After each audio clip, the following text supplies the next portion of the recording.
मुंबई महापालिकेच्या कचरा घोटाळ्याविरोधात आता मनसे आक्रमक झाली आहे। मनसे कार्यकर्त्यांनी पालिका आयुक्तांसमोर गोंधळ घातलाय। मनसे नेते संदीप देशपांडेंनी पत्रकार परिषद घेत पालिकेत कचरा घोटाळा होत असल्याची माहिती समोर आणलेली।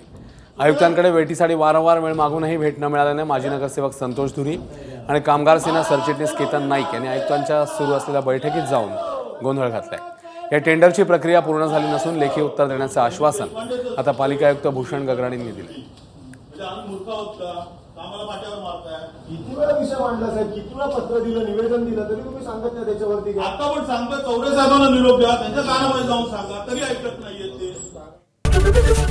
ते। एबीपी माझा, उघडा डोळे बघा नीट।